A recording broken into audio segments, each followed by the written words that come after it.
একসময় যেখানে ছিল পুরনো দালান, স্যাঁতসেঁতে কক্ষ আর সংকীর্ণ প্রাচীর, সেই ভবনেই এখন নতুনভাবে প্রাণ ফিরে পেয়েছে ফেনী কারাগার ২-এ।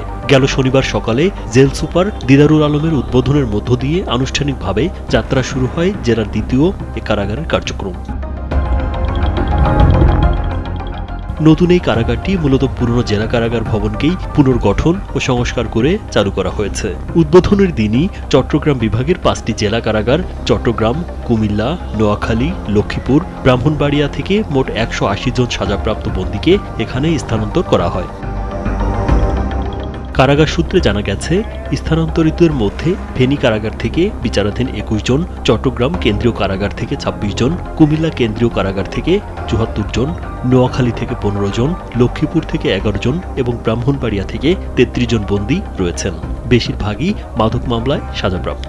আমাদের এই কারাগারে চট্টগ্রাম বিভাগস্থ কারাগারগুলো থেকে মাদক মামলায় সাজাপ্রাপ্ত বন্দী এবং ফেনী কারাগারের ১ থেকে যে সমস্ত বন্দির মামলা বিজ্ঞ জজ আদালত বিচারাধীন আছে, ওই সমস্ত বন্দী এখানে আগমন করবেন। জেল সুপার মোহাম্মদ দিদারুল আলম জানান, বন্দীদের থাকার সব ধরনের প্রস্তুতি শেষ হয়েছে।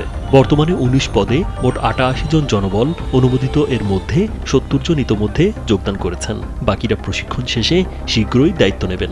২০১৯ সালের পরবর্তীতে নতুন কারাগারে স্থানান্তরিত হওয়ার পরে অনেকটা ওকে যে অবস্থা ছিল, বিগত ৩ মাস আমরা নিরলস শ্রম দিয়ে কারাগারকে বন্দী আবাসন উপযোগী করে গড়ে তুলেছি। বর্তমানে কারাগারটা শতভাগ বন্দী বসবাসের জন্য উপযুক্ত।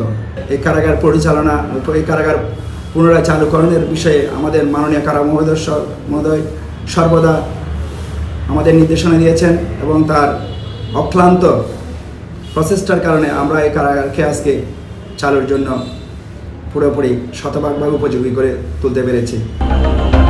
রাজীব বিশ্বাস, কালবেলা।